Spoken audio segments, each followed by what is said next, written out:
তাহলে আজকে আলোচনা করব হচ্ছে এই প্রশ্নটা দিয়ে সালফার ডাইঅক্সাইড অণুর বিন্দু গ্রুপ নির্ণয় করো। এটা একদম সিম্পল, আগের মতোই। পানির অণুটা H2O সেটা আলোচনা করছিলাম, এবং গত ক্লাসে H2S হাইড্রোজেন সালফাইড ওইটারও আলোচনা করছিলাম। সেম, তারা সবাই একই গ্রুপের। তারা হচ্ছে গিয়ে C2B গ্রুপের, বিন্দু গ্রুপের। তো সেই ক্ষেত্রে SO2 অণুর বিন্দু গ্রুপটা কীভাবে নির্ণয় করবো, সেটা হুবহু পানিটার মতো।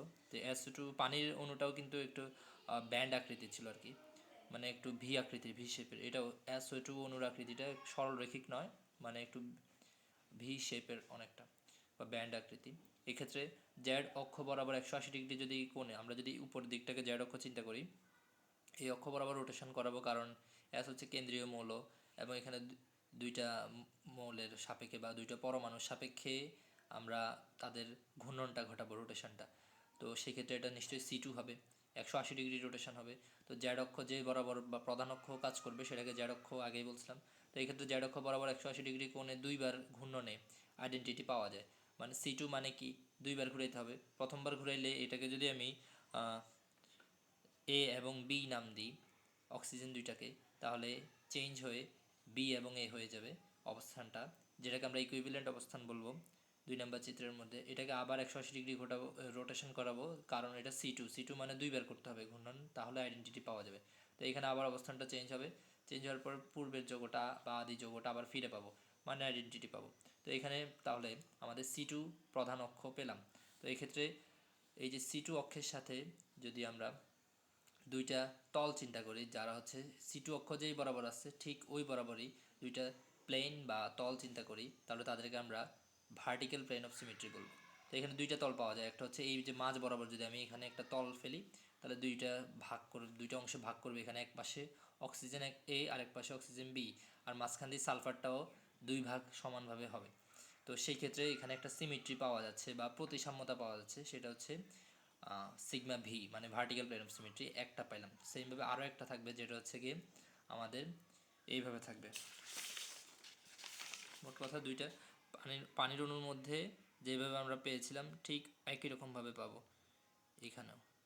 একটা হবে হচ্ছে কি আমাদের এইভাবে, যেটা একটু আগে বুঝালাম, যে এই মাঝ বরাবর যদি আমি তল ফেলি এইভাবে করে, তখন দুই ভাগ হবে। আর একটা হতে পারে হচ্ছে কি একদম, এটা যেহেতু একটা প্লেনের মধ্যে বা তলের মধ্যে আছে, তো সেই ক্ষেত্রে এটাকে এইভাবে ভাগ করতে পারি। মানে এইটা যদি একটা তলের মধ্যে থাকে, এটাকে আমি এইভাবে ভাগ করব, এইভাবে করে কাটলে সবগুলা সমানভাবে বিভক্ত হবে। পানির অণুটার মধ্যে যেভাবে ব্যাখ্যাটা দিচ্ছিলাম ঠিক ওই রকমভাবে এই বরাবর আমাদের অক্ষটা চিন্তা করব।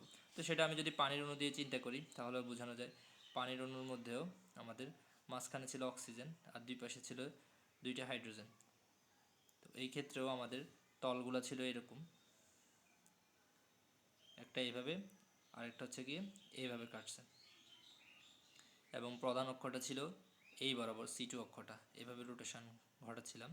তো এটাকে যদি আমরা আর একটু ডিটেলসে বুঝতে যাই, তাহলে চিত্রটার মধ্যে চলে যাই।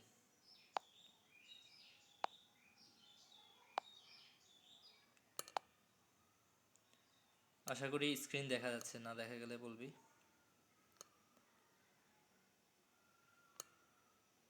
এখানে ব্রাউজারটা কোথায় গেল?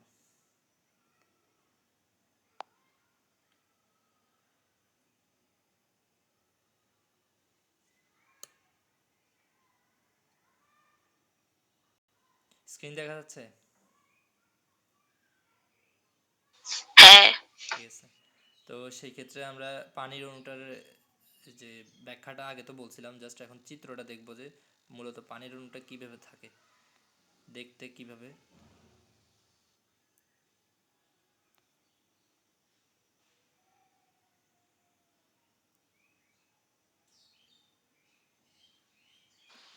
হ্যাঁ, এই যে পানির অণুটা যেখানে লাল কালার, রেড কালারের যেটা আছে সেটা হচ্ছে অক্সিজেন, আর দুই পাশে দুইটা হাইড্রোজেন।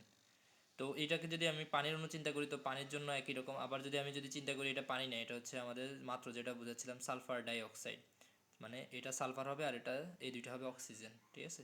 তো এটা মূলত পানির জন্যই। আর পানির যে বিন্দু গ্রুপ সালফার ডাইঅক্সাইডেরও সেম বিন্দু গ্রুপ, তো একসাথে দুইটাই হয়ে যাবে। পাশাপাশি আর একটা আলোচনা করছিলাম হাইড্রোজেন সালফাইড, সেক্ষেত্রেও একই কথা।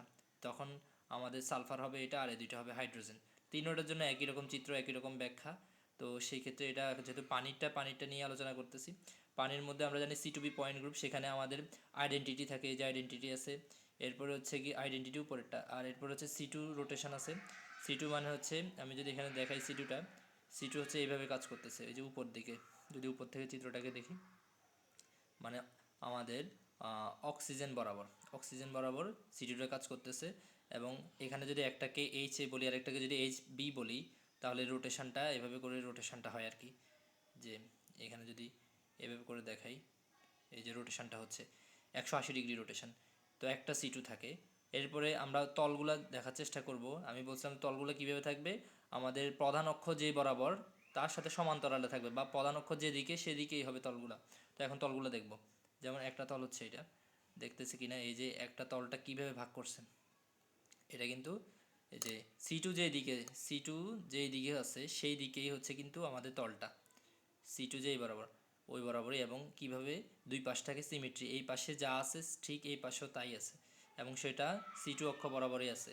তো একটা সিগমা ভি মানে ভার্টিক্যাল প্লেন অফ সিমেট্রি গেল, আমরা বলছিলাম যে দুইটা থাকে, আর একটা দেখবো হচ্ছে এইভাবে, আর একটা আছে এইভাবে, যে এইভাবে করে ভাগ করছে, যে বলছিলাম যে এগুলোকে যদি মলিকিউলগুলোকে যদি একটা বলের মতো চিন্তা করি, তাহলে দুই পাশটা কিন্তু অর্ধেক অর্ধেক কাটবে। এই যে দুই পাশটা কিন্তু অর্ধেক অর্ধেক কাটছে, দুই পাশটাকে উপর থেকে যদি দেখি। তো এইভাবে করে C2 অক্ষ যেই দিকে ওইটা সমান্তরালে বা ওইটা বরাবর যে তলটা কল্পনা করে আমি একটা সিমেট্রি পাবো, সেই তলটাকে আমরা বলবো সিগমা ভি বা ভার্টিক্যাল প্লেন অফ সিমেট্রি। তো এখানে কোনো সিগমা এইচ নাই, হরিজন্টালি কাটা যাবে না, ঠিক আছে। হরিজন্টালি বলতে কীরকম বুঝাচ্ছি, যে আমরা হরিজন্টালি হচ্ছে এইভাবে যদি কাটতাম, এইভাবে মানে এই বরাবর যদি কাটতাম, তাহলে কিন্তু নিচে শুধু হাইড্রোজেন থাকতো, উপরে শুধু অক্সিজেন থাকতো। তো সেই ক্ষেত্রে কিন্তু কোনো সিমেট্রি পাইতাম না। তো এখানে হরিজন্টাল প্লেন অফ সিমেট্রি উপস্থিত নেই, আর বাকিগুলো তো নেই, এটা একটা সিম্পল অনু। তো এইগুলোই ছিল হচ্ছে পানির অথবা হাইড্রোজেন সালফাইড অথবা সালফার ডাইঅক্সাইডের কীভাবে থাকে এই ব্যাপারটা। এই সবগুলো একসাথে যদি দেখাই আমি, এইভাবে করে রোটেশন হচ্ছে। এবং যখন আমরা যে তলটা দিব, শুধু একটা তল দিব, তল দিয়ে রোটেশন ঘটাবো, মানে রিফ্লেকশানের মতো, এই অংশটা এই পাশে যাবে, আবার এই অংশটা এই পাশে যাবে, তখনও দেখবো যে মলিকিউলটা সেম আছে। আবার এটাকে অফ করে এটাকে দিয়ে যখন চিন্তা করব, তখনও সেম ঘটনা ঘটবে। এখানে সেটা দেখায়নি, মানে এই এই পাশের অংশটা এই পাশে যাবে, এই পাশের অংশটা এই পাশে আসবে, তো একই জিনিসটা থাকবে, সেজন্য আর এখানে দেখায়নি। অথবা অন্যভাবে যদি দেখানোর চেষ্টা করি চিত্রের মধ্যে, এটা এখানে দেখায়নি কীভাবে ঘটছে। মোট কথা হচ্ছে এখানে এই পাশটা এই পাশে যাবে সবগুলার, আর ওই পাশটা ওই পাশে আসবে, এভাবে করে তো থাকবেই। আর বাকিগুলো সহ মোট মিলে এখানে হচ্ছে C2B পয়েন্ট গ্রুপ। তো আশা করি পানির অণুটা বুঝতে পারছি। তো এবার আমি আমার স্ক্রিনে চলে আসতেছি।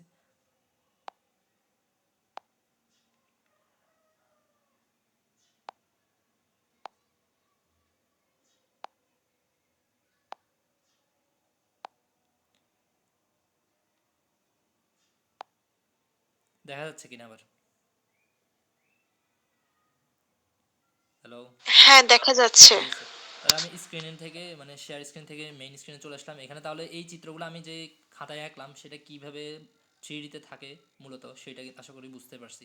সালফার ডাইঅক্সাইড হোক, অথবা পানি হোক, অথবা হাইড্রোজেন সালফাইড H2S, তিনোটার ক্ষেত্রেই সেম ব্যাখ্যা। সবাই হচ্ছে বিন্দু গ্রুপ হচ্ছে C2V। C2V বিন্দু গ্রুপে কী থাকে? ই থাকে একটা, এরপরে C2 থাকে একটা, আর থাকে হচ্ছে গিয়ে sigma v vertical plane of symmetry, সেটা থাকে হচ্ছে দুইটা। সেটা চাইলে এইভাবে লিখতে পারি, অথবা লিখতে পারি হচ্ছে সিগমা V1 আর একটা হচ্ছে কি সিগমা V2, এভাবেও লিখতে পারি, ঠিক আছে। তো এভাবে ডাইরেক্ট লেখাও যায়। তো এইখানে আমরা এই ব্যাপারটা বুঝেছি কীভাবে C2টা ঘটছিল বৃত্তাকারটা। এরপরে এই ক্ষেত্রে দুইটি ভার্টিক্যাল প্লেন অফ সিমেট্রি পাওয়া যায়। এর কোনো SN অক্ষ নেই। SN তো বুঝি, SN মানে একটা রোটেশন, তারপরে হচ্ছে যে অক্ষ বরাবর রোটেশন দিব তার সাথে হরিজন্টালি হচ্ছে কি আমাদের একটা প্লেন বা রিফ্লেকশন ঘটাবো, যার মাধ্যমে যদি আমরা প্রতিসাম্যতা পাই, তাহলে সেই ক্ষেত্রে আমরা বুঝবো যে সেখানে SN উপস্থিত আছে। কিন্তু এটার মধ্যে কোনো হরিজন্টাল প্লেন অফ সিমেট্রি উপস্থিতি নেই, যার কারণে SNও থাকবে না। SN এর সাথে হরিজন্টাল প্লেন অফ সিমেট্রি কিন্তু একটা সম্পর্ক আছে। সেটা যদি ডিটেলসে বুঝতে চাই, এটা হচ্ছে অনেকটা এরকম যে সালফার ডাইঅক্সাইড তো এভাবে ছিল, যখন আমরা অক্সিজেনের সাপেক্ষে একবার রোটেশন, আমি বলছিলাম SN মানে হচ্ছে রোটেশন, তারপরে হচ্ছে গিয়ে রিফ্লেকশন, মানে একটা তল, কিন্তু সেই রিফ্লেকশনটা হবে যেই বরাবর মানে যে দিক বরাবর রোটেশন দিব, ধরলাম যে আমি এই বরাবর রোটেশন দিছি, তাহলে আমার তলটা থাকবে কিভাবে, লম্বভাবে এইভাবে করে থাকতে হবে, মানে এইটার সাথে 90 ডিগ্রি অ্যাঙ্গেলে থাকতে হবে। রিফ্লেকশনটা আমাদের হবে কি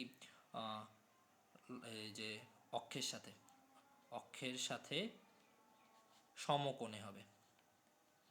তো এখানে আমরা যে সালফার ডাইঅক্সাইডের C2টা দেখছিলাম, C2টা ছিল ধরলাম উপরের দিকে এই বরাবর যদি রোটেশনটা দিই, এটাকে যদি A বলি, এটাকে যদি B বলি, তাহলে এটাকে যদি 180 ডিগ্রি ঘুরাই, তখন আমাদের চিত্রটা হবে এরকম। এটা কিন্তু অ্যাসেনের জন্য করতেছি। অ্যাসেনের জন্য যদি একবার ঘুরাই, তাহলে হচ্ছে আমরা বিটা চলে আসবে এই পাশে, এইটা চলে আসবে, মানে অক্সিজেন বি নাম্বারটা এই পাশে আসবে, এই নাম্বারটা এই পাশে যাবে। এরপরে বলছিলাম যে রোটেশনের পরে রিফ্লেকশন কীরকম হতে হবে, সেটা হতে হবে আমি যে দিক বরাবর রোটেশন দিছি তার সাথে কি হবে, আমরা একটা মানে তার সাথে লম্ব হবে, মানে এই বরাবর চিন্তা করবো, এইভাবে করে লম্বভাবে কাটবো, ঠিক আছে, মানে মাঝ বরাবর এখান দিয়ে বন্ড বরাবর কাটতেছি, এভাবে কাটলে উপরে হচ্ছে সালফার, নিচে হচ্ছে কি অক্সিজেনগুলা, তাহলে কি মিলছে? মিলে নাই, যার মানে এখানে কোনো প্রতিসাম্যতা নাই, তার মানে এখানে রিফ্লেকশনটা হচ্ছে না। এই বরাবর যদি আমি দেই, তাহলে কিন্তু উল্টে যাবে, উপরে চলে যাবে হচ্ছে অক্সিজেনের এগুলা, নিচে যাবে সালফারের গুলা, তাহলে আমাদের বন্ডগুলো একটু এলোমেলো হয়ে যাবে। মোট কথা এটা হবে না। তো এসএনের উপস্থিতি নেই। আর হরিজন্টাল প্লেন অফ সিমেট্রিটাও কীভাবে কাজ করে, সেটা হচ্ছে প্রধান অক্ষের সাথে এইভাবে করে লম্বভাবে যদি থাকে, প্রধান অক্ষের সাথে প্রিন্সিপাল এক্সিসের সাথে যদি লম্বভাবে থাকে, তাহলে আমরা সিগমা এইচটা পাবো। কিন্তু এখানে লম্বতল তো আঁকাই যাচ্ছে না, সেই ক্ষেত্রে এখানে সিগমা এইচের উপস্থিতি নেই, এসএনেরও উপস্থিতি নেই, শুধু আছে C2 আর হচ্ছে 2 সিগমা ভি। তো এইটা এখানে বললাম আর কি, যে এসএনের অক্ষও নেই, পাশাপাশি হরিজন্টাল প্লেন অফ সিমেট্রিও নেই। তো সালফার ডাইঅক্সাইড অণুর প্রতিসাম্য উপাদানের সাইডগুলো হচ্ছে C2 আর 2 সিগমা বি, এগুলো কার সাথে মিলে যায়? C2b এর সাথে। তাহলে সুতরাং সালফার ডাইঅক্সাইড অণুর বিন্দু গ্রুপ হলো C2b। আশা করি এই প্রশ্নটা বুঝতে পারছি। তিনটা প্রশ্নের জন্য সেম ব্যাখ্যা, পানির জন্য, সালফার ডাইঅক্সাইডের জন্য এবং হাইড্রোজেন সালফাইডের জন্য। এবার আমরা খুবই গুরুত্বপূর্ণ একটা এবং কঠিন দেখে একটা প্রশ্নের মধ্যে চলে যাব। ওইটার বেসিক প্রথমে জানবো, এর পরবর্তীতে হচ্ছে আমরা আর প্রশ্নটার উত্তর করব। যে আমরা গতদিন একটা আলোচনা করছিলাম মিথেন মানে টেট্রাহেড্রাল পয়েন্ট গ্রুপ নির্ণয় করা, টিরি। আজকে দেখবো অক্টাহেড্রাল পয়েন্ট গ্রুপ কীভাবে নির্ণয় করতে হয়, যেটাকে আমরা ওয়েজ বলতে পারি, অক্টাহেড্রাল পয়েন্ট গ্রুপ। তো সেই ক্ষেত্রে আমাদের অক্টাহেড্রাল পয়েন্ট গ্রুপগুলো মানে হচ্ছে অষ্টতলকীয় যৌগের ক্ষেত্রেই তো থাকবে। অষ্টতলকীয় যৌগের ক্ষেত্রে আমাদের যদি মাঝখানে, আমরা ওই যে সন্নিবেশ রসায়নে থার্ড ইয়ারে পড়ছিলাম যে মাঝখানে মেটাল থাকে আর চারপাশে লিগেন্ড থাকে। তো আমরা 6টা লিগেন্ড, মানে অষ্টতলকীয় যৌগ কারা হয়, Ml6 টাইপের যৌগগুলো হয়, যেখানে এল দ্বারা লিগেন্ড বুঝেছি, এম দ্বারা মেটাল বুঝেছি। এখানে যদি আমি 4টা লিগেন্ড দিয়ে দিই 4 কোণায়, এটা কিন্তু আমাদের সমতলে আছে, চিন্তা করলাম 4টা লিগেন্ড দিয়ে দিছি।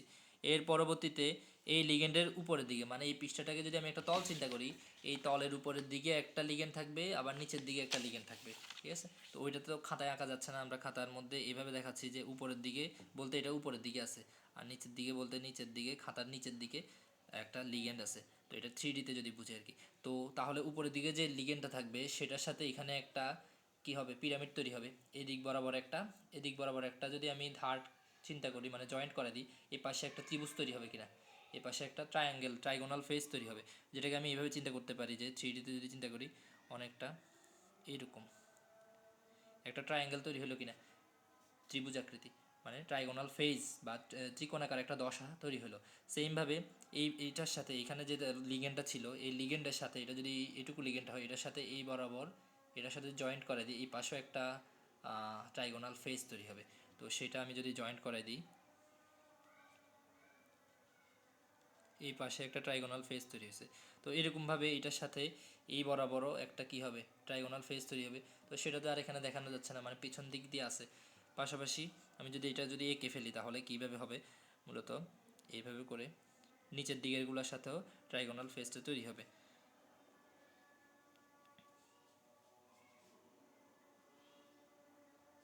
এইভাবে করে ট্রাইগোনাল ফেসগুলো তৈরি হলো। তো এখানে উপর দিকে মনে রাখতে হবে, উপরেরটার সাথে মানে উপরের লিগেন্ডের সাথে এই 4টা সমতলে যে লিগেন্ডগুলো আছে, সেই লিগেন্ডগুলোর সাথে আমাদের 4টা ট্রাইগোনাল ফেস তৈরি হবে। ঠিক একই রকমভাবে নিচের যে লিগেন্ডটা ছিল খাতার নিচের দিকে ছেদ করে, সেই লিগেন্ডটার মধ্যেও 4টা ট্রাইগোনাল ফেস তৈরি হবে। তো এই 4টা ট্রাইগোনাল ফেস মিলিত হয়ে টোটাল আমাদের কয়টা ট্রাইগোনাল ফেস হলো, 8টা ট্রাইগোনাল ফেস হলো। তাহলে আমাদের এই চিত্রটার মধ্যে আমি যদি চিন্তা করি অপোজিট মানে বিপরীত, অপোজিট ট্রাইগোনাল ফেজ কয়টা আছে, পেয়ার অফ মানে জোড়া, opposite pair of trigonal phase, trigonal phase হচ্ছে কি আমাদের 8টা আছে, যেটাকে আমরা যদি জোড়া হিসেবে বলি তাহলে কয় জোড়া আছে, 4 জোড়া, 4 পেয়ার। নিচের দিকে 4টা ট্রাইগোনাল ফেজ, উপরের দিকে 4টা trigonal phase, total trigonal phase হচ্ছে 4 জোড়া, এবং এগুলো বিপরীত দিকেও হতে পারে। বিপরীত বলতে কি, এইটার বিপরীত, এই যে এই ত্রিভুজটার মানে এই ট্রাইগোনাল ফেজটার বিপরীতে আছে, এখান দিয়ে যেটা আছে ট্রাইগোনাল ফেজ ওইটা মানে কোনাকুনি বিপরীত দিক বরাবর। এখানে যে ট্রাইগোনাল ফেজটা আছে ওইটার বিপরীতে হচ্ছে এইটা, নিচের দিকে যেটা আছে এইটার বিপরীতটা। তো এরকম করে বিপরীত দিক বরাবর ট্রাইগোনাল ফেজ, এরকম করে করে কয় জোড়া ট্রাইগোনাল ফেজ আছে, 4 জোড়া ট্রাইগোনাল ফেজ আছে। এবার আমরা দেখব কোনা। কোনা মানে কি, আমাদের এইটা যদি একটা ত্রিভুজ চিন্তা করি, ত্রিভুজের কয়টা কোনা, এখানে একটা, এই যে এই ত্রিভুজটার মধ্যে কয়টা কোনা, একটা কোনা, দুইটা কোনা, তিনটা কোনা, তার মানে এই যে লিগেন্ডগুলো মূলত একটা কোনা। লিগেন্ড এখানে আছে কয়টা, একটা, দুইটা, তিনটা, চারটা, পাঁচটা, 6টা, তার মানে এইটার মধ্যে কোনা বা হচ্ছে কি আমাদের ভার্টিসেস কয়টা আছে, আমাদের এখানে ভার্টিসেস আছে 6টা। আর যদি জিজ্ঞেস করি কয় জোড়া আছে, তার মানে 3 জোড়া আছে। যেমন এই ভার্টিসেসের বিপরীতে কোন কোণাটা আছে, মানে কোন এই কোণাটার, তাহলে নিশ্চয়ই এটা আছে। সেম এই কোণাটার বিপরীতে কোন কোণাটা আছে, এই কোণাটা আছে। এভাবে করে আমাদের কয় জোড়া বিপরীত ভার্টিসেস আছে, মানে যেহেতু 6টা আছে টোটাল, তার মানে 3 জোড়া আছে। তো ওইটাকে যদি আমি বলি অপোজিট পেয়ার অফ ভার্টিসেস হচ্ছে 6টা, যেটাকে যদি আমি জোড়া হিসেবে বলি 3 পেয়ার, 3 জোড়া আছে। লাস্ট বাকি আছে হচ্ছে এইজ মানে হচ্ছে ধার বলতে পারি বা কিনারা বলতে পারি। যেমন এই ট্রায়াঙ্গেলের মধ্যে বা এই ট্রাইগোনাল ফেজের মধ্যে কিনারা মানে ধার কয়টা আছে, এই যে একটা ধার, এই যে একটা ধার, এই যে একটা ধার, এভাবে করে এখানে আছে 3টা ধার বা 3টা কিনারা।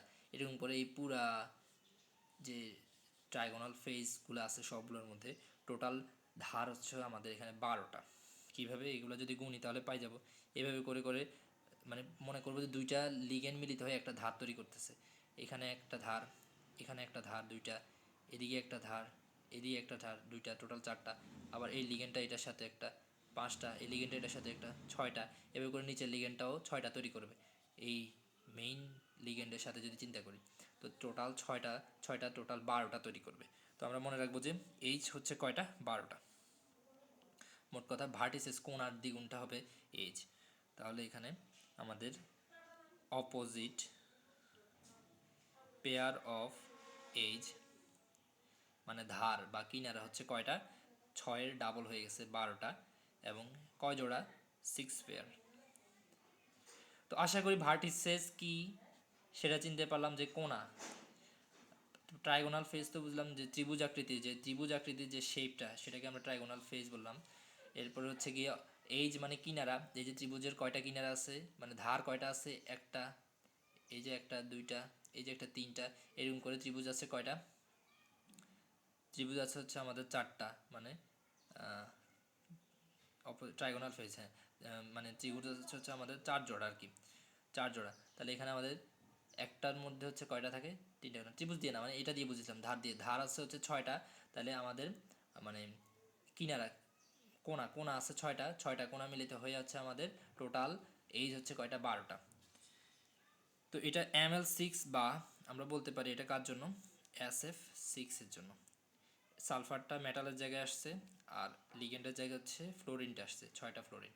তারপর আমরা SF6 এর জন্য মূলত ব্যাপারগুলো জানবো, যার জন্য এগুলো সাহায্য লাগবে বেসিকটা বোঝার জন্য। তো আমরা ভার্টিসেস কী জিনিস, ট্রাইগোনাল ফেজ কী জিনিস, আর এইচ কী জিনিস সেটা জানতে পারলাম। এখন আমরা এক একটা এলিমেন্টস আমরা আগেই পড়ে আসছি আমাদের একদম প্রথম ক্লাস থেকে, যে অজৈব রসায়নের যে এলিমেন্টস বা উপাদান, প্রতিসাম্যের উপাদানগুলো, একটা ছিল আইডেন্টিটি, যেটাকে আমরা বলতাম, সেটা সকল যোগের মধ্যে থাকে। এরপরে আমরা রোটেশনাল অ্যাক্সিস অফ সিমেট্রি পড়ছিলাম, যেটাকে CN দ্বারা প্রকাশ করতাম, সেটা C2, C3, C4 এরকম করে হতে পারে, C6 হতে পারে। এরপরে হচ্ছে আমরা SN পড়ছিলাম, যেটা ছিল হচ্ছে কি আমাদের improper rotational Axis of symmetry, যেখানে একটা রোটেশন তারপরে রিফ্লেকশন ঘটে, অপকৃত ঘূর্ণন প্রতিসাম্যতা। এরপরে আমরা পড়ছিলাম হচ্ছে তল প্রতিসাম্যতা, যেটাকে আমরা সিগমা দ্বারা প্রকাশ করছিলাম।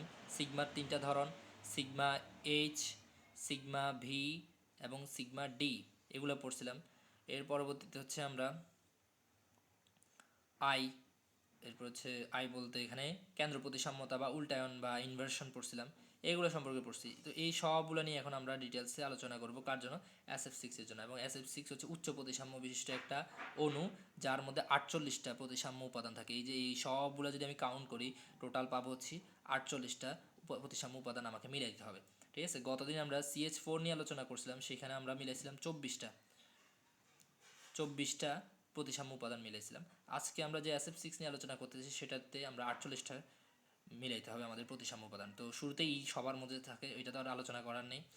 আর SN নিয়ে, মানে ঘূর্ণন প্রতিসাম্যতা, প্রকৃত ঘূর্ণন প্রতিসাম্যতা বা রোটেশনাল অ্যাক্সিস অফ সিমেট্রি নিয়ে আলোচনা করব শুরুতেই। এভাবে করে ধাপে ধাপে আলোচনা করব। তো শুরুতে আমরা রোটেশনাল অ্যাক্সিস অফ সিমেট্রি নিয়ে আলোচনা করব।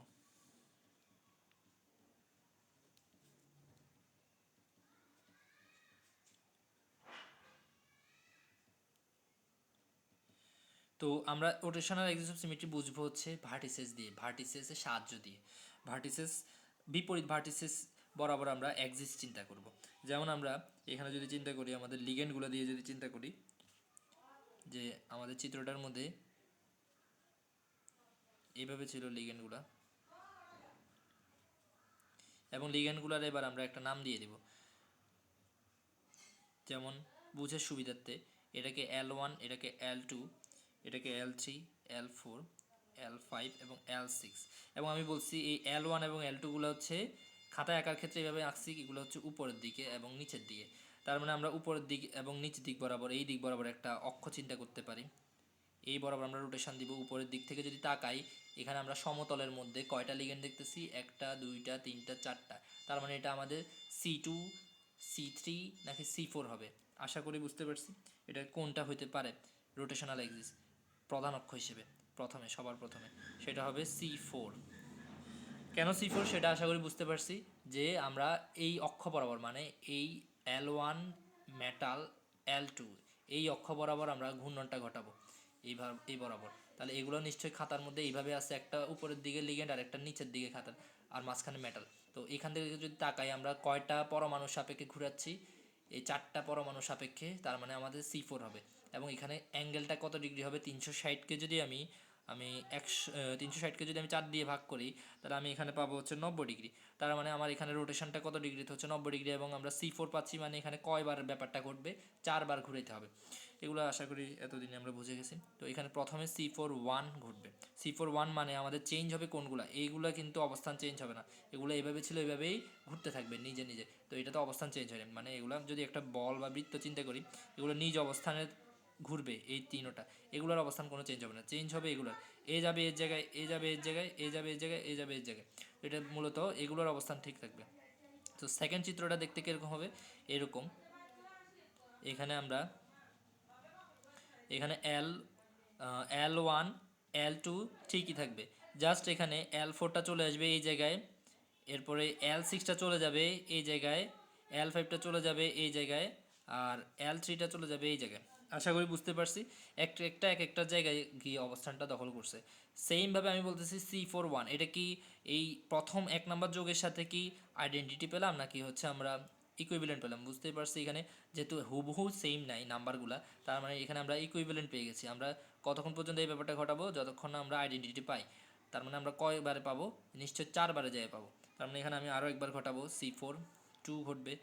সেই ক্ষেত্রে এইটাও কিন্তু একই রকম কথা, একই রকম ব্যাখ্যা। 90 ডিগ্রি এই বরাবর ঘুরাচ্ছি, তার মানে এদের অবস্থান সেম থাকবে, এরা স্থান বিনিময় করবে। তখন দেখতে হবে চিত্রটা এরকম। তাহলে এখানে L3টা চলে আসবে এই জায়গায়, L4 চলে যাবে এই জায়গায়, L6 চলে যাবে এই জায়গায়, L5 এই জায়গায়। আশা করি বুঝতে পারছি, না বুঝলে বলিস। তো এইখানে আমাদের এই ব্যাপারটা ঘটছে। এখনও আমরা 3 নাম্বার চিত্রের মধ্যে পাইলাম হচ্ছে ইকুইভ্যালেন্ট। এর পরবর্তীতে আমরা আবার এখানে একই দিক বরাবর, একই অক্ষ বরাবর ঘুরাবো। রোটেশন 2বার হয়েছে, এবার হচ্ছে আমাদের 3 নাম্বার বার। এই ক্ষেত্রেও C4টার ক্ষেত্রে আমাদের মেটাল, এখানে 4টা লিগ্যান্ড L1 এবং L2 ফিক্সড, এখানে L5 যাবে এই জায়গায়, এরপরে L3, L4, L6।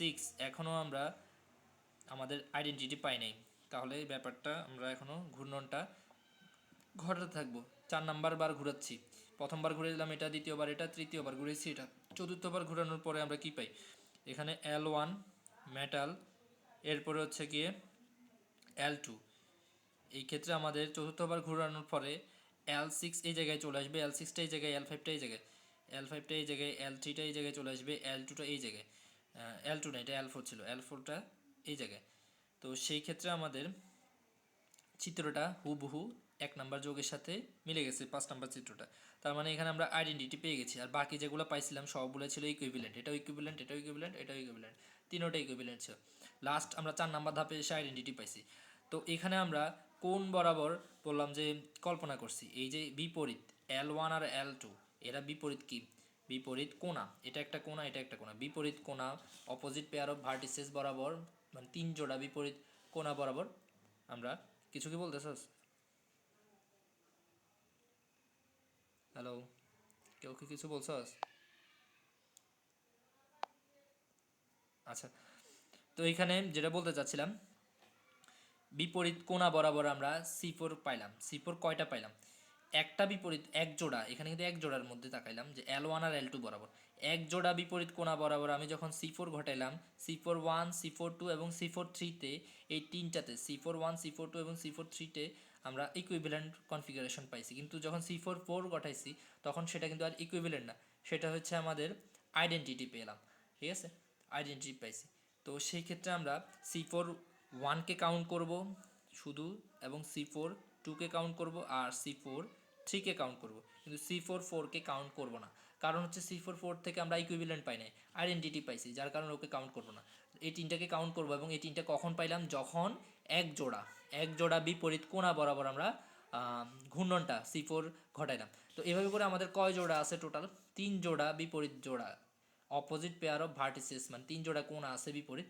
তো সেই ক্ষেত্রে আমরা প্রত্যেকটা থেকে তিনটা করে পাবো, প্রত্যেক জোড়া থেকে একটা একটা করে টোটাল C4 1 3টা পাবো, C4 2 3টা পাবো, C4 3ও 3টা পাবো। তো তাহলে আমরা rotational plane of axis of সিমেট্রির মধ্যে আমরা C4 নিয়ে আলোচনা করে ফেলছি। এখন C4 আছে, তো এই ক্ষেত্রে এটা যেহেতু একটু বিশেষ ধরনের যৌগ বা প্রতিসাম্যতা নিয়ে আলোচনা করতেছি, এই যৌগটার মধ্যে আমরা C4টা পেলাম। এখন আমরা C3 আছে কিনা সেটা চেক করব। C3 বোঝার জন্য আমরা এখানে সাহায্য নিব হচ্ছে ট্রাইগোনাল ফেজের। ট্রাইগোনাল ফেজ কি সেটা দেখাইছি, ত্রিভুজ আকৃতির মতো দেখতে এই যে ট্রাইগোনাল ফেজগুলো হয়। তো ট্রাইগোনাল ফেজ আছে হচ্ছে কি আমাদের 4 জোড়া, এই 4 জোড়া ট্রাইগোনাল ফেজের সাথে আমরা C3 নিয়ে আলোচনা করব।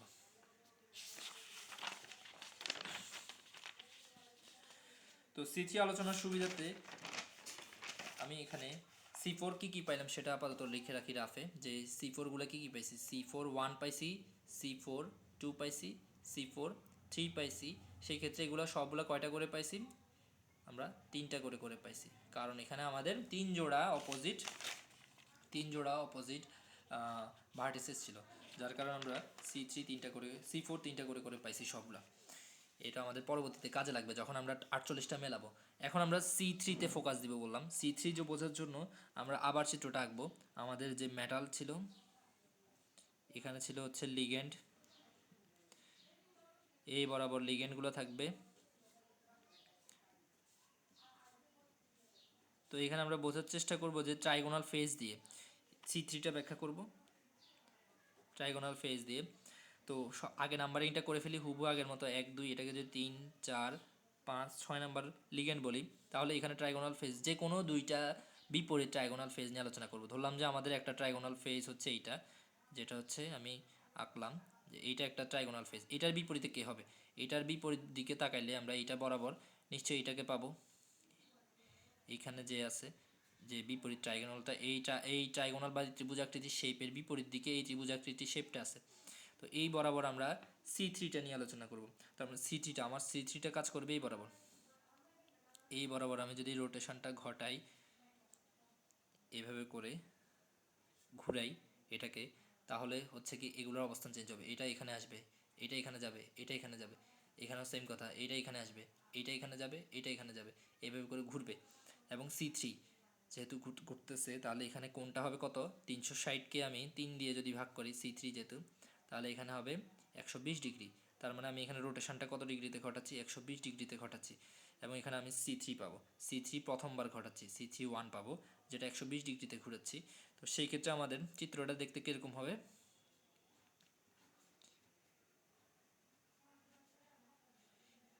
এখানে আমি আর লিগেন্ডগুলো শুরুতে লিখছি না, যেহেতু এখানে বোঝার বিষয় আছে। L1টা যাবে কোথায় বলছিলাম, L6-এর জায়গায়, তাহলে L1টা এখানে চলে আসছে। এবার L6টা কোথায় যাবে, L5-এর জায়গায়, তাহলে এখানে L6 হবে।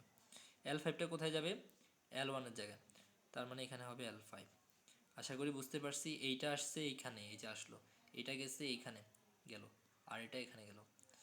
এবার এই জায়গায় এটা যাবে এই জায়গায়, তাহলে এখানে হবে L4।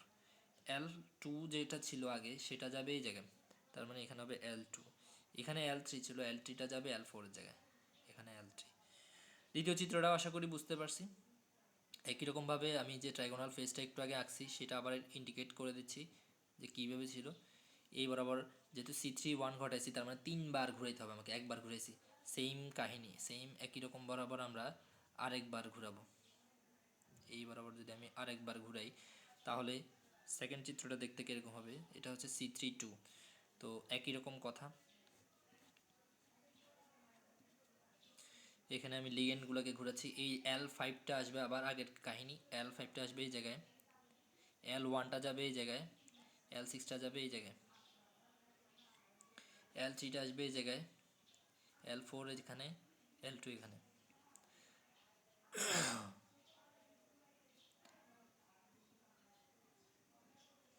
দুইবার হয়ে গেছে, লাস্টবার 3বার করতে হবে আমাদেরকে। এখানে C3 3 করতেছে, এগুলো কিন্তু আমরা পাইলাম হুবহু সেম না, তার মানে এটা ছিল ইকুইভ্যালেন্ট, সেমভাবে এটাও ইকুইভ্যালেন্ট। এখন যেটা পাবো সেটা হয়ে যাবে হচ্ছে আইডেন্টিটি, যেহেতু 3বার আমরা C3 যেহেতু করছি, 3বারে আইডেন্টিটি পেয়ে যাওয়ার কথা। L6টা আসবে এই জায়গায়, L5টা এখানে, L1টা এখানে, L2টা আসবে এই জায়গায়, L3 এখানে, L4 এখানে। তো আমরা এখানে লাস্ট পর্যন্ত কি পেলাম,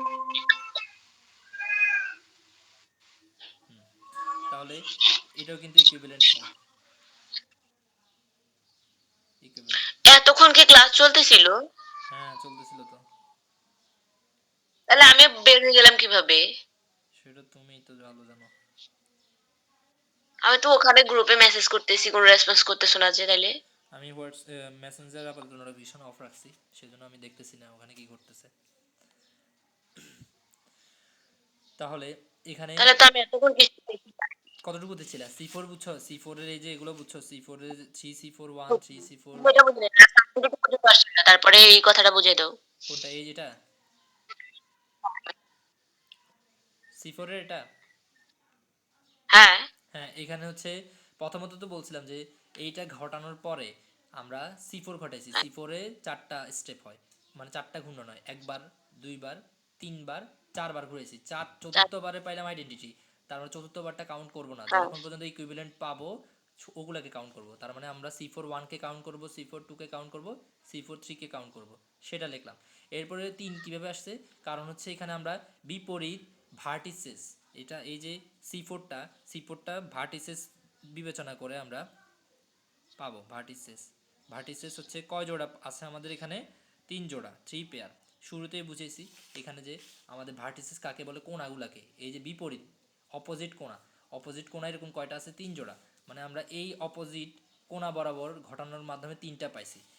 কি কি, C4 1, C4 2, C4 3, একটা এক জোড়া বিপরীত ভার্টিসেস বা কোণা বরাবর আমরা এরকম করে 3টা পাইছি। সেইভাবে 3 জোড়া থেকে কয়টা করে পাবো, এইরকম 3টা পাবো, তার মানে 3, এটাও পাবো কয়টা, 3টা, এটাও পাবো 3টা।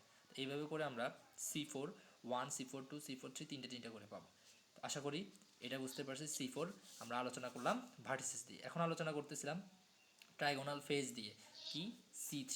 আমাদের এখানে রোটেশনাল এক্সিস অফ সিমেট্রি C4ও উপস্থিত আছে, C3ও উপস্থিত আছে। এই যৌগটা একটু বিশেষ ধরনের যৌগ, যেখানে 48টা মিলাতে হবে। তো সেই ক্ষেত্রে আমরা এখন অপোজিট ট্রাইগোনাল ফেস হচ্ছে আমাদের 4 জোড়া, 4 পেয়ার। তো 4 জোড়া দিয়ে আমরা চিন্তা করব। এইখানে আমরা চিত্রটা ছিল এরকম আগের মতো, আমরা এখানে একটা ট্রাইগোনাল ফেস চিন্তা করলাম, ঠিক এটার বিপরীতে কি আছে, এই ট্রাইগোনাল ফেসটা, এই ট্রাইগোনাল ফেস বরাবর চিন্তা করছি। এই দিক বরাবর আমি একটা অক্ষ চিন্তা করলাম, চিন্তা করে এটাকে রোটেশন ঘটাইছি C3 জন্য। C3 কেন, এখানে এই পাশে কয়টা আছে, একটা দুইটা তিনটা, এই পাশেও কয়টা আছে, একটা দুইটা তিনটা, তারপরে তিনটা পরমাণুর মধ্যে ঘুরাইলে রোটেশন, সেটাকে আমরা C3 বলি।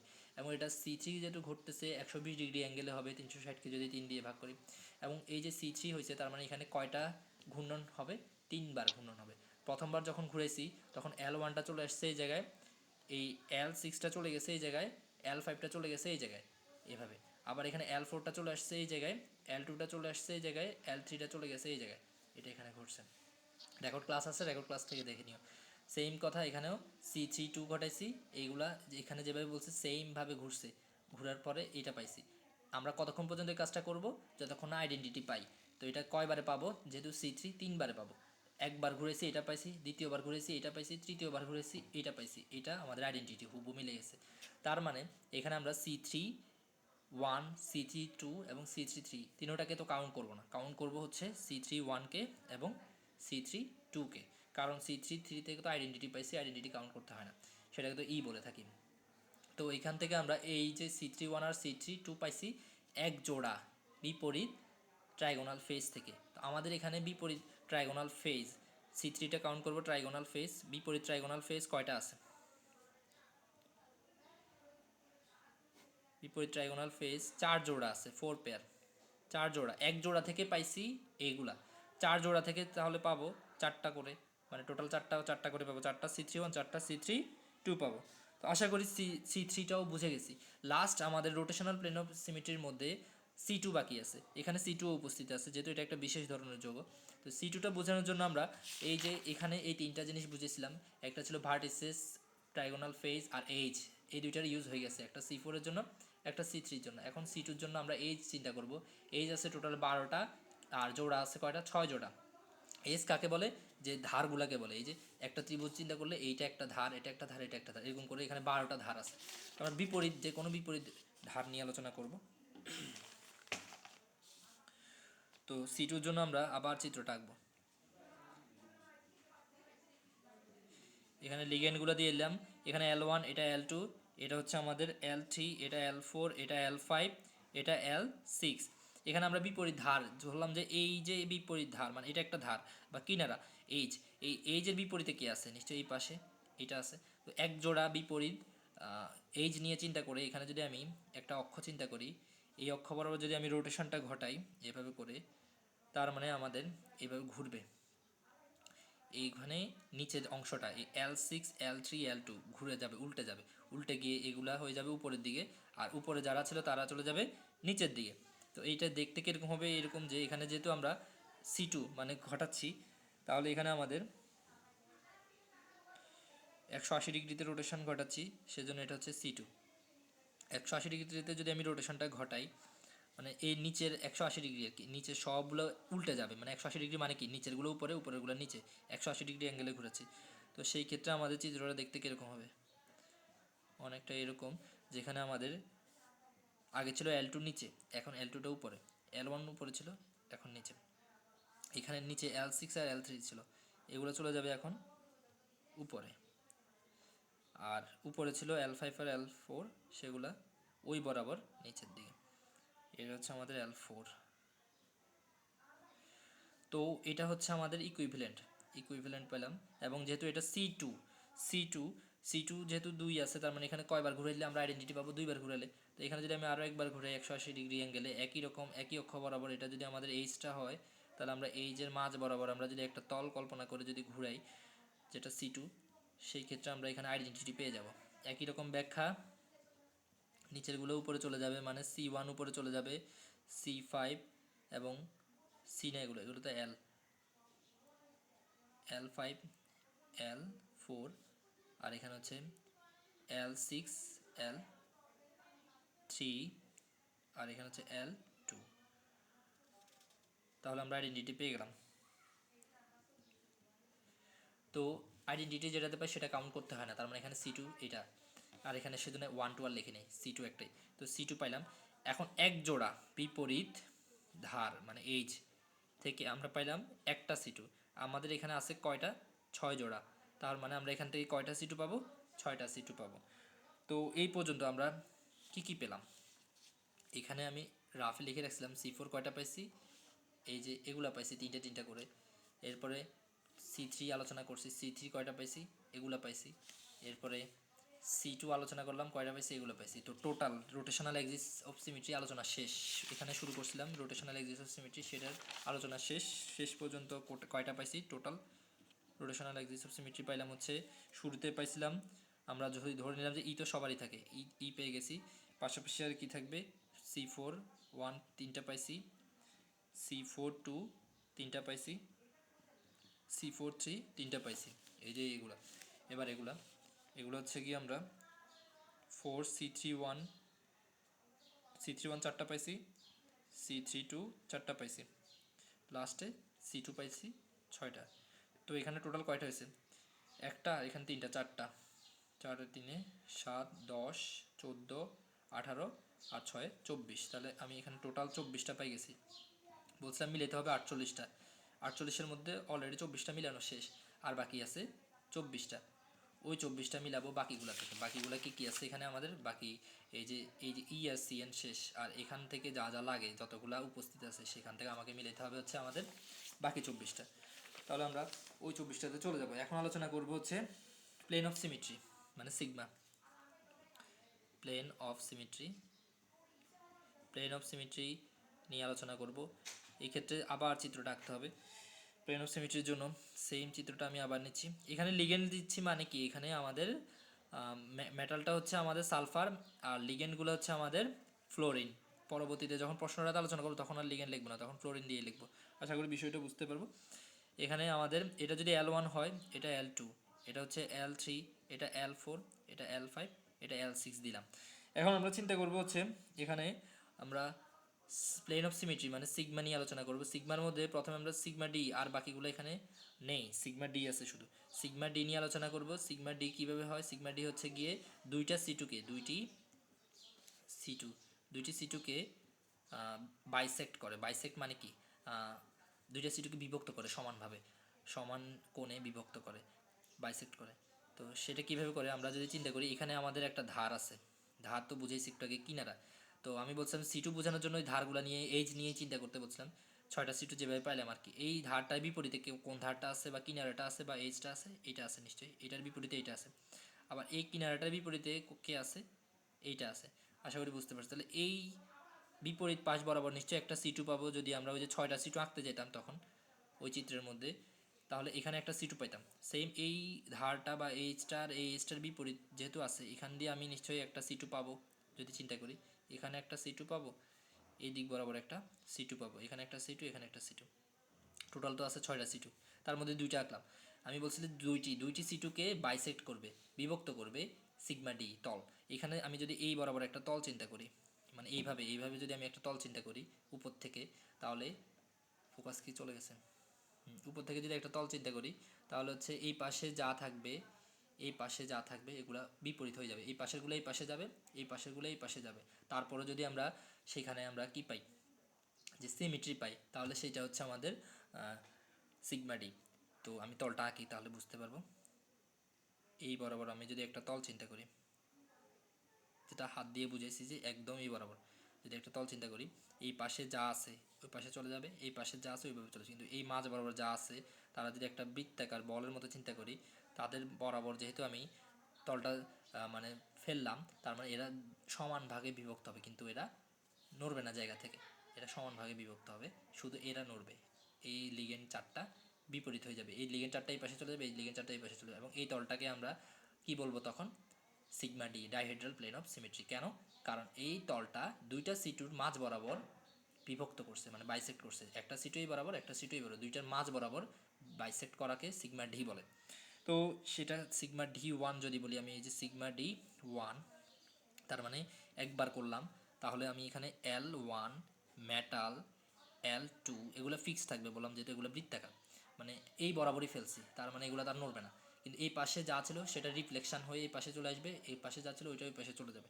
তাহলে এখানে আমাদের লাস্ট পর্যন্ত চিত্রটা কী হবে, L4 L3 এই পাশে চলে যাবে, আর L5 L6 এই পাশে চলে যাবে।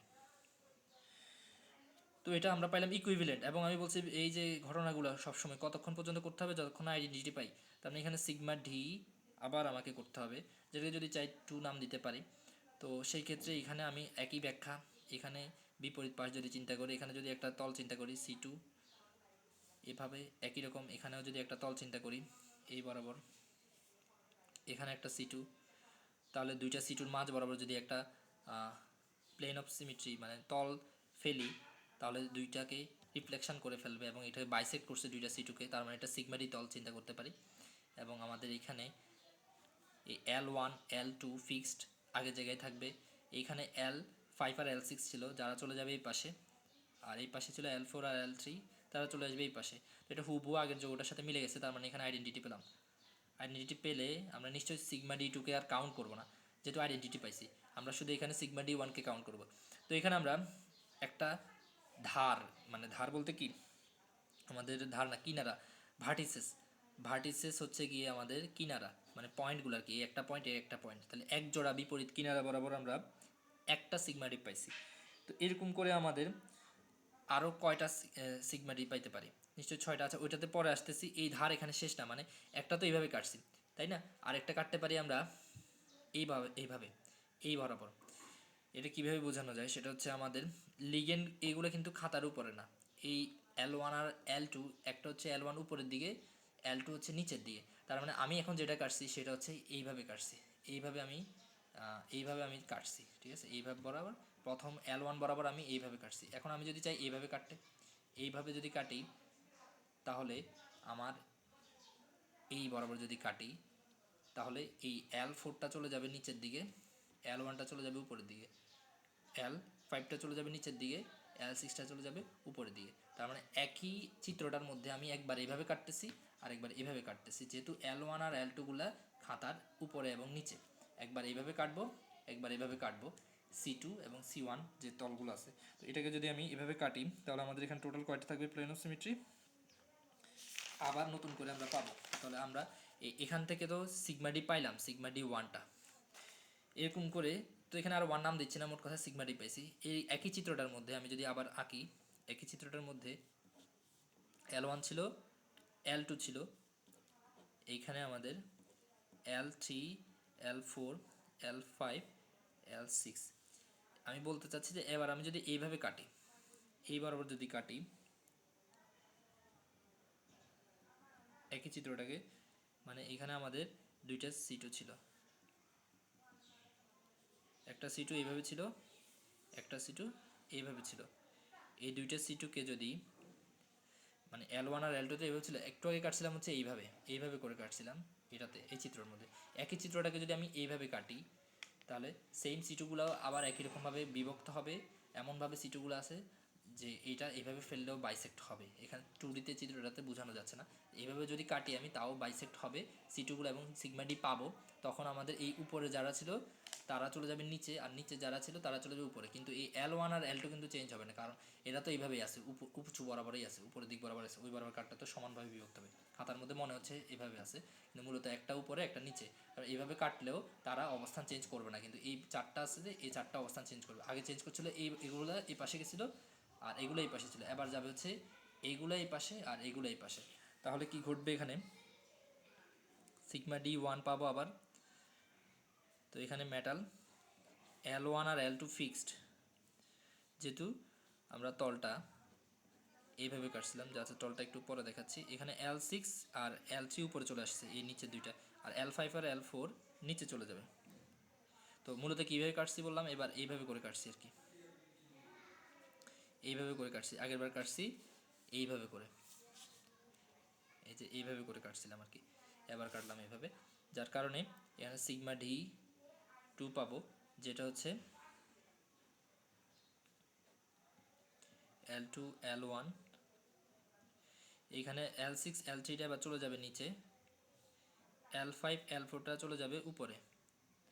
তো সেই ক্ষেত্রে আমরা আইডেন্টিটি পেয়ে যাব। তো সিগমা ডি টুকে আর কাউন্ট করবো না, শুধু সিগমা ডি ওয়ানকে। তো এখানেও একই কথা, বিপরীত এইচ বরাবর যদি চিন্তা করি, দুইটা বিপরীত এইচ মানে এক জোড়া বিপরীত এইচ বরাবর আমি সিগমা ডি একটা পাইছি, তার মানে আমাদের এখানে ভার্টিসেস ছিল 6 পেয়ার। এখানে 6টা জোড়া পাবো, এখানে 6টা জোড়া পাবো সিগমা ডি, তার মানে আমার টোটাল সিগমা ডি কয়টা পাবো?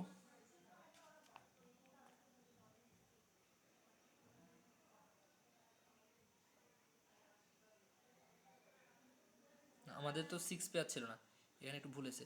ভার্টিসেস কি 6 পেয়ার ছিল? এখানে একটু ভুল হয়েছে। আমাদের অপোজিট পেয়ার অফ ভার্টিসেস যেটা বলতেছিলাম, মানে কোনা, ভার্টিসেস কোনগুলোকে বলে? এইটা আর এইটা, এইটা একটা কোনা, এটা একটা কোনা। এই যে অপোজিট ভার্টিসেস বরাবর চিন্তা করাতে আমরা সিগমা ডি পেলাম। এবং এই যে ভার্টিসেসগুলো কয়টা আছে? 3 জোড়া আছে, 3 পেয়ার। তার মানে আমার এখানে ভুল হয়েছে, এখানে ভার্টিসেস আছে হচ্ছে 3 পেয়ার, 3 জোড়া। তাহলে এইখানে আমি কয়টা পাবো তাহলে সিগমা ডি? এই উপরের ব্যাখ্যাটার জন্য এক জোড়া বিপরীত ভার্টিসেস বা কোনা বরাবর আমি একটা সিগমা ডি পাইছি, তার মানে 3 জোড়া থেকে আমি কয়টা পাবো? 3টা। সেম নিচে চিত্রের জন্য এক জোড়া বিপরীত ভার্টিসেস বরাবর আমি সিগমা ডি পাইছি হচ্ছে একটা, তার মানে আমি 3 জোড়া থেকে কয়টা পাবো? 3টা। তাহলে টোটাল সিগমা ডি কয়টা পাবো? 6টা সিগমা ডি পাবো। আশা করি বুঝতে পারছি সিগমা ডি বা প্লেন অফ সিমেট্রির মধ্যে সিগমা ডির ব্যাপারটা। এবার আমরা হরিজন্টাল প্লেন অফ সিমেট্রি নিয়ে আলোচনা করব। প্লেন অফ সিমেট্রি জানি যে আমরা 3 প্রকারের হয়, তার মধ্যে এই দুইটাই উপস্থিত আছে। একটা হচ্ছে হরিজন্টাল প্লেন অফ সিমেট্রি, যেটাকে সিগমা এইচ বলে থাকি, আর একটা হচ্ছে ডাইহেড্রাল প্লেন অফ সিমেট্রি, যেটাকে সিগমা ডি দ্বারা প্রকাশ করে থাকি। হরিজন্টাল প্লেন অফ সিমেট্রির মধ্যে আমাদের এখানে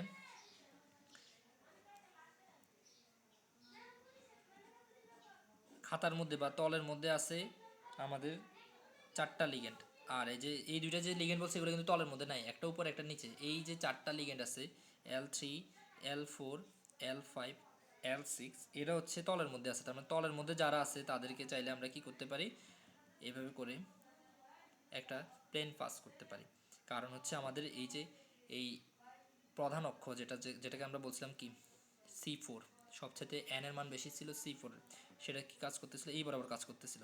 তো সেটা মানে এই উপরের দিকে কাজ করতেছিল C4টা, যেহেতু L1টা উপরের দিকে আছে, উপর দিকে কাজ করতেছে। আর তলটা আমি ফেলছি এইভাবে।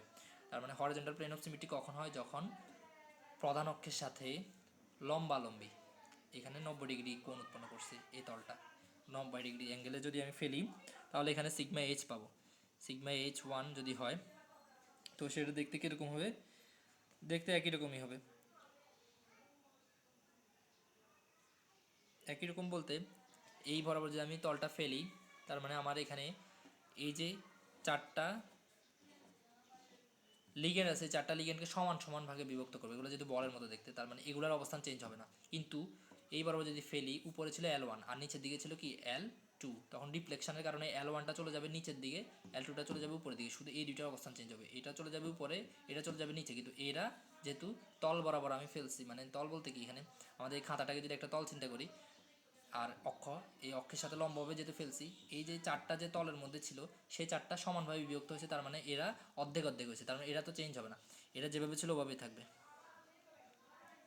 শুধু এই উপরেরটা চলে যাবে নিচে আর নিচেরটা চলে যাবে উপরে। আর এই পাশে যে লিগেন্ডগুলো ছিল L3, 4, 5, 6, এরা অবস্থান চেঞ্জ করবে না।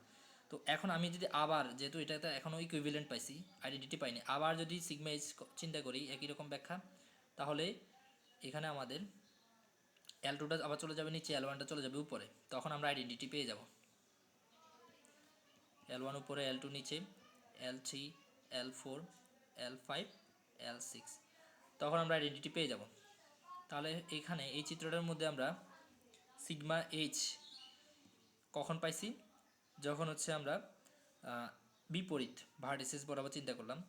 তাহলে এখানে এই একটা ভার্টিসেস, এই একটা ভার্টিসেস মানে কোণা, এই কোণার বিপরীতে এই কোণা বরাবর যখন আমি চিন্তা করে একটা লম্বতল, মানে এই কোণা বরাবর একটা চিন্তা করে আমি লম্বতল চিন্তা করলাম, তার মানে এখানে সিগমা এইচ পাইছি। ভার্টিসেস আমার আছে কয় জোড়া? 3 জোড়া, 3 পেয়ার অফ ভার্টিসেস। 3 জোড়া থাকার কারণে এখানে সিগমা এইচও কয়টা থাকবে? 3টা। ঠিক আছে, অথবা চিন্তা করবো যে আমাদের C4 1, এই যে C4 1টা খুবই গুরুত্বপূর্ণ। C4 1 কয়টা আছে? 3টা আছে। এই 3 সবসময় এই সিগমা এইচের সাথে বসে যাবে। সিগমা এইচ সাথে 3 বসে গেছে। মোট কথা এই ভার্টিসেস আছে কয় জোড়া? 3 জোড়া, সেই জন্য 3 বসছে সিগমা এইচ বরাবর। তাহলে আমাদের এখানে প্লেন অফ সিমেট্রি আলোচনা শেষ, যেখানে আমরা সিগমা ডি পাইছি 6টা আর সিগমা এইচ পাইছি 3টা, তো টোটাল 9টা শেষ। এরপরে হচ্ছে আমাদের এসএন নিয়ে আলোচনা করব।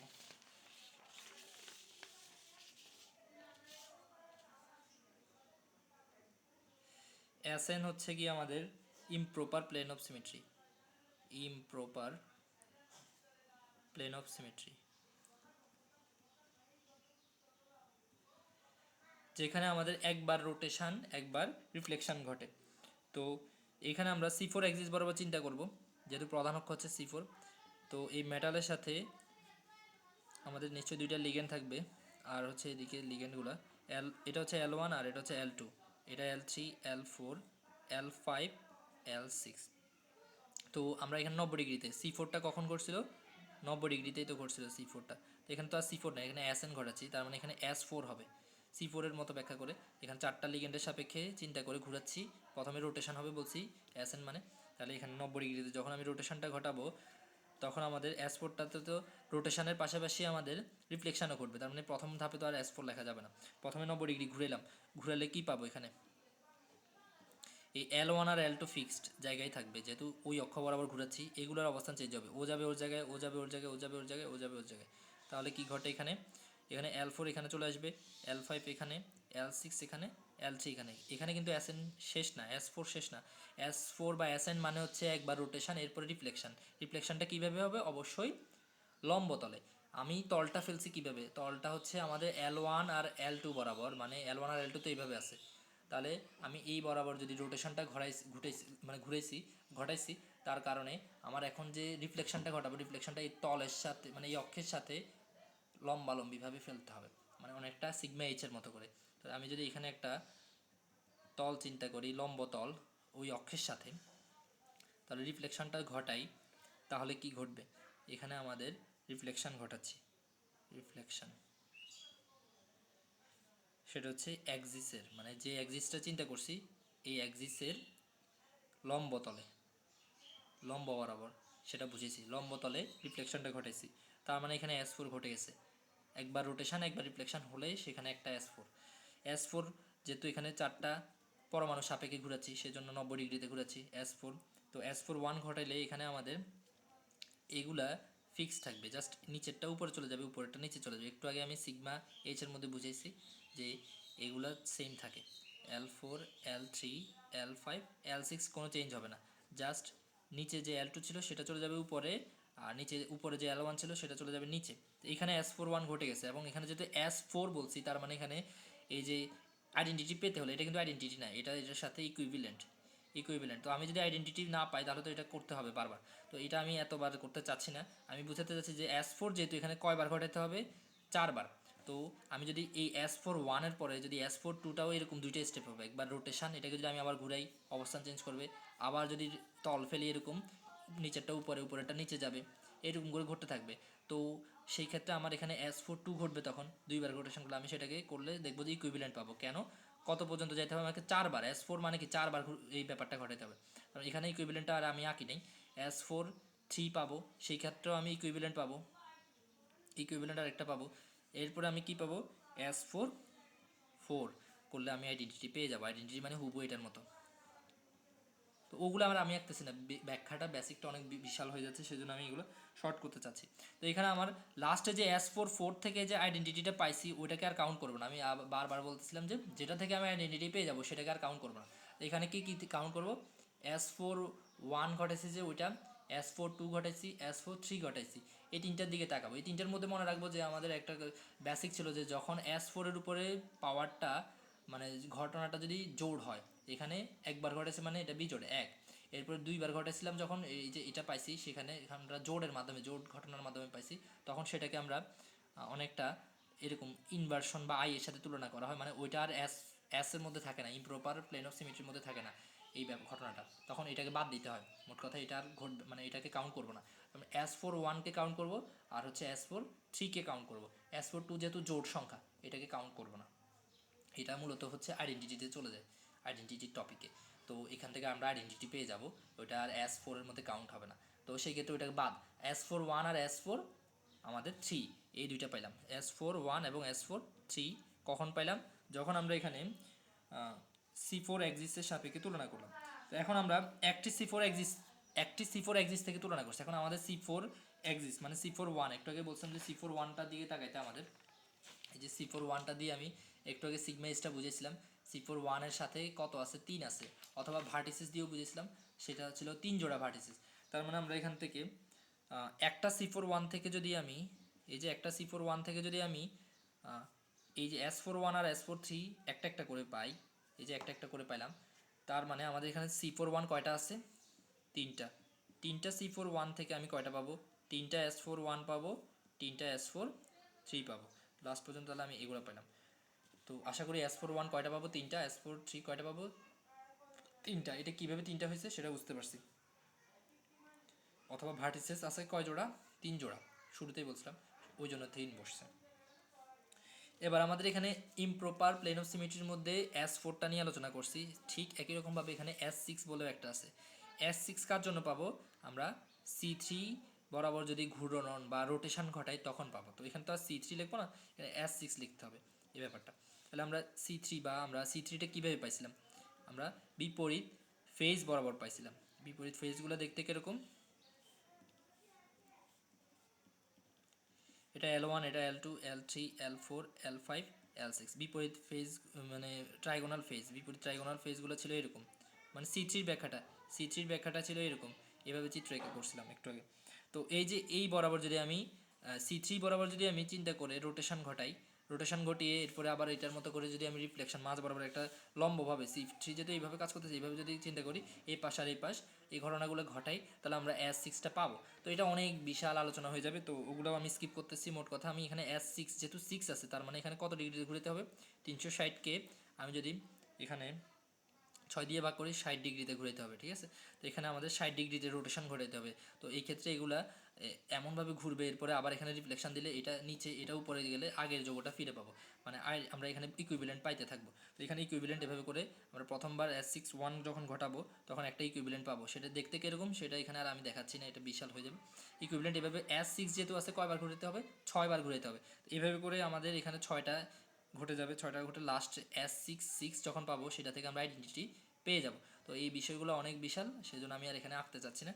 এখান থেকে আমরা জাস্ট এটা মনে রাখবো যে C3-র সাথে যদি তুলনা করে আমি C3 তিনটা পরমাণুর সাথে বা C3-র সাথে যদি তুলনা করে S6 পাচ্ছি, তো S6 আমরা 1টাকে কাউন্ট করব, আর হচ্ছে S6 5টাকে কাউন্ট করব, বাকিগুলো বাদ, মানে এটার ক্ষেত্রে কাউন্ট হবে না, এটা মনে রাখতে হবে। আর এখানে C3-র সাথে যেহেতু তুলনা করতেছি, আমাদের C3 কয়টা ছিল, C3 হচ্ছে কি আমাদের C3 1কে চিন্তা করবো আর কি, C3 1 কয়টা ছিল, 4টা ছিল।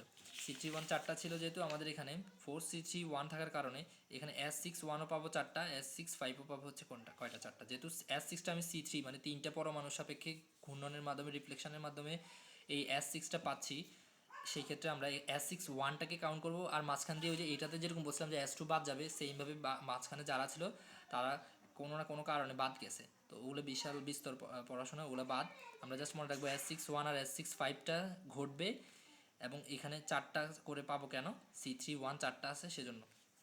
তো এখানে আমাদের তাহলে S6 আলোচনা শেষ, মানে rotational improper plane of symmetry মানে Sn, সেই ক্ষেত্রে Sn এর মধ্যে কি কি উপস্থিত আছে, S4 উপস্থিত আছে আর S6 উপস্থিত আছে, যার মধ্যে S4 হচ্ছে কয়টা, 3S4 1, 3S4 3, আর S6 আছে কয়টা, 4S6 1, 4S6 5, last one improper plane of symmetry, যেটা হচ্ছে ইনভার্সন নিয়ে আলোচনা করবো। লাস্ট ওয়ান হচ্ছে ইনভার্সন বা উল্টায়ন, অথবা যেটাকে আমরা আই দ্বারা প্রকাশ করে থাকি, মানে কেন্দ্র প্রতিসাম্যতা মানে হচ্ছে একটা বিন্দু বা কেন্দ্রকে চিন্তা করে তার বিপরীতে স্থান দেওয়া। যেমন এখানে আমাদের মেটালটাকে আমরা কেন্দ্র চিন্তা করব, এই জায়গায় একটা বিন্দু, তাহলে এখানে আমাদের প্রতিটা এই বিন্দুটা থেকে প্রতিটা দূরত্বে, সমান দূরত্বে বিপরীত দিকে একই জিনিস পাইতে হবে। যেমন এখানে L1 L2 L3 L4 L5 L6, মানে এই যে এটা থেকে ইনভার্সনের বাংলাটা হচ্ছে উল্টায়ন, উল্টিয়ে দেওয়া আর কি। তো আমি ধরলাম যে এই বিন্দুটা থেকে এই বরাবর যে আছে সেটা বিপরীত পাশে চলে যাবে, তাহলে কি হবে, এখানে I1 যদি ঘটাই আমি একবার, তাহলে এখানে আমাদের এই যে এই বিন্দুটা থেকে যদি L4টাকে চিন্তা করি, L4টা এই পাশে চলে আসবে, আর এই L6টা ওর জায়গায় যাবে, L1টা যাবে ওর জায়গায়, আর L2টা যাবে ওর জায়গায়, এরপর L5টা যাবে ওর জায়গায়, L3টা যাবে ওর জায়গায়। কারণ একবার ইনভার্সন ঘটেছি, সেমভাবে মানে বিপরীত উল্টাই দিছি। সেম ঘটনা আমি এখানে যেহেতু এখনও আইডেন্টিটি পাইনি, ইকুইভ্যালেন্ট পাইছি, তার মানে I2 ঘটাবো। তার মানে এখন আমরা কি পাই যাব, আমাদের যে আইডেন্টিটিটা আছে, আবার এটাকে এই জায়গায় নিলে আগের পূর্বের যোগটা ফিরে পাবো। এটা L4, এটা L6, এটা হয়ে যাবে L5, এটা হয়ে যাবে L3, এটা হয়ে যাবে L2, এটা হয়ে যাবে L1, মানে সবগুলো বিপরীত পাশে চলে গেছে, তার মানে আইডেন্টিটি পেয়ে গেছি। ইনভার্সন এখানে তাহলে আমরা প্রথমবারেই পেয়ে গেছি, দ্বিতীয়টা কাউন্ট করবো না। তার মানে এখানে ইনভার্সন আছে কয়টা, একটা ইনভার্সন পাইলাম আমরা। তো এখানে টোটাল আমাদের সেকেন্ড ঘটনা ছিল কোন জায়গা থেকে, রোটেশনের পর থেকে,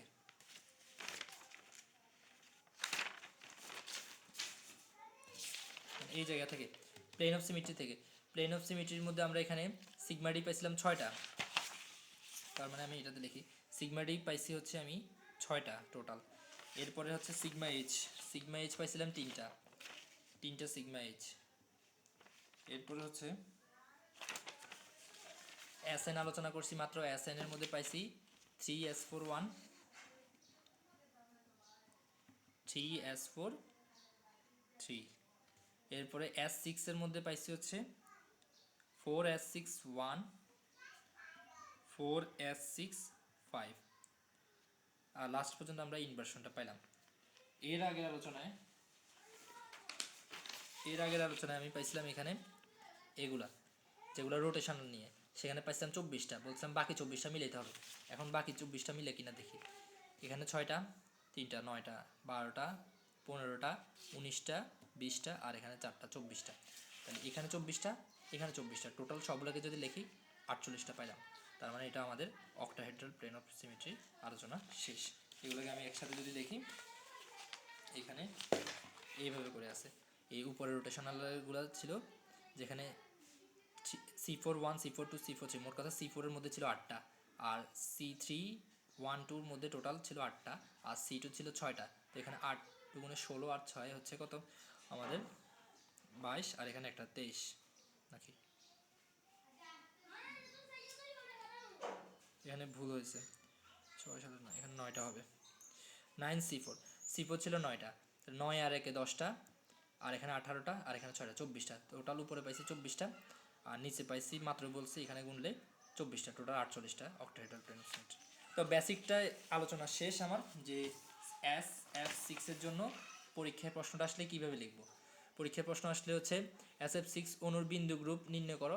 আমরা বলবো যে SF6 অণু একটি উচ্চ প্রতিসাম্য অণু, এর 48টি প্রতিসাম্য উপাদান রয়েছে। এর মধ্যে তিনটা ওই যে আমরা তো জানি এগুলো কি, 3টা C41, 3টা C42, 3টা C43 রয়েছে, আবার 4টি C31, 4টি C32 এবং 6টি C2 ঘূর্ণন অক্ষর রয়েছে। জাস্ট ডিটেলস এগুলো লিখবো বাংলাতে। এরপর হচ্ছে C41গুলা চিত্র এঁকে দেখাইছি, একটু আগে লিগেন্ড দিছিলাম এগুলোতে, আর এটাতে মেটাল দিছিলাম। এখানে এখন ফ্লোরিন না সালফার দিয়ে এই ব্যাপারগুলো দেখাবো, C41টার চিত্রটা দেখাবো। এরপর SF6 অণুর প্রতিসাম্য ক্রিয়া অনুধাবনের জন্য আমরা ফ্লোরিনগুলোকে আমরা 1 2 3 4 5 6 এভাবে নাম্বারিং করছি, ওই ব্যাপারটা বলবো। বলার পরে C3 ব্যাপারটা দেখাবো, কীভাবে ট্রাইগোনাল ফেসগুলো আমি একটু আগে আঁকছি লিগেন্ডের মধ্যে দেখাইছি, কীভাবে ঘুরেছি, এগুলো মানগুলো চেঞ্জ করছি, ওইগুলো দেখে এটার ব্যাখ্যার মধ্যেও চিত্রগুলো ওভাবে করে আঁকবো। এভাবে করে আঁকার পরবর্তীতে আমরা এই পর্যন্ত আমরা C3টা আলোচনা শেষ। এবার C2টার জন্য আমরা ধারগুলো দিয়ে চিন্তা করছিলাম, এই পাশে বিপরীত ধার বরাবর 180 ডিগ্রিতে যদি ঘুরাই, তাহলে আমরা এখানে কীভাবে C2টা পাই সেটা দেখাইছি। তো রোটেশনালটা ব্যাখ্যা শেষ। রোটেশনাল পরবর্তীতে হচ্ছে SF6 অণুতে 6টি ডাইহেড্রাল প্লেন অফ সিমেট্রি আছে এবং 3টি হরিজন্টাল প্লেন অফ সিমেট্রি উপস্থিত আছে। তো ওইগুলো কীভাবে আছে সেটাও দেখাচ্ছি এখানে। এই চিত্রটা একটু আগে দেখাচ্ছি লিগেন্ড দিয়ে, ওইটা আঁকবো। আবার আরেকটা ছিল চিত্র এইভাবে করে, সেটাও দেখালাম। এখানে প্রিন্সিপাল এক্সিসের সাথে কীভাবে এই সিগমা এসটা আছে সেটা দেখালাম। এখানে সিগমা ডি এ দুইটা দেখাই নাই, সিগমা ডি এর একটাই চিত্র দেখাইছি। এতগুলো চিত্র তো দরকার নেই, এখানেও আমি অনেকগুলো দেখাইছি, এতগুলো চিত্র আঁকারও দরকার নেই, যতটুকু পারি অতটুকু আঁকবো, আর লেখাগুলো মেইনলি লিখে ফেলবো। আর এখানে সিগমা এইচের ব্যাপারটাও আমি দেখালাম, সিগমা এইচটা কীভাবে ঘটছিল। তো এখানে SF6 অণুতে 3টে, এবার S4 মানে SN এর ব্যাখ্যাটা বললাম একটু আগে, 3টি S41, 3টি S43 থাকে, আবার 4টি S61, 4টি S65 উপস্থিত আছে, এবং একটি উল্টায়ন বা ইনভার্সন বা কেন্দ্র প্রতিসাম্যতা উপস্থিত রয়েছে। তো লাস্ট পর্যন্ত আমরা কী কী পাইলাম, যে কেন্দ্র প্রতিসাম্যতার চিত্রটা আঁকছি। এর লাস্ট অবধি আমরা পাইলাম SF6 অণুতে প্রতিসাম্য উপাদানের সেট, যা যা বলছি সবগুলো লিখলাম। টোটাল আমার এখানে SF6 অণুর মধ্যে 48টা আছে, সেটা তো শুরুতে বলছিলাম। তাহলে এটা কার সাথে মিলে যায়? OH পয়েন্ট গ্রুপের সাথে, মানে অক্টোহেড্রাল প্লেন অফ সিমেট্রি বা অক্টোহেড্রাল পয়েন্ট গ্রুপ বা বিন্দু গ্রুপের সাথে মিলে যায়। তো এইভাবে করে এই উত্তরটা করব। আশা করি বুঝতে পারছি কীভাবে এটার ব্যাখ্যাটা করতে হয়। এরপরে আর বাকি আছে 2টা প্রশ্ন। নিম্ন প্রতিসাম্যের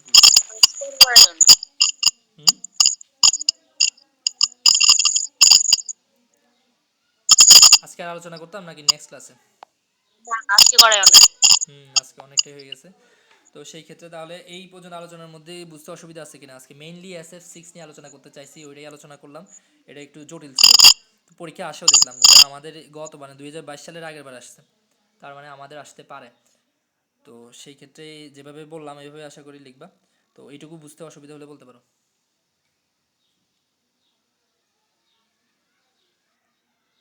তাহলে আশা করি সমস্যা নেই, আমি কলটা কেটে দিচ্ছি।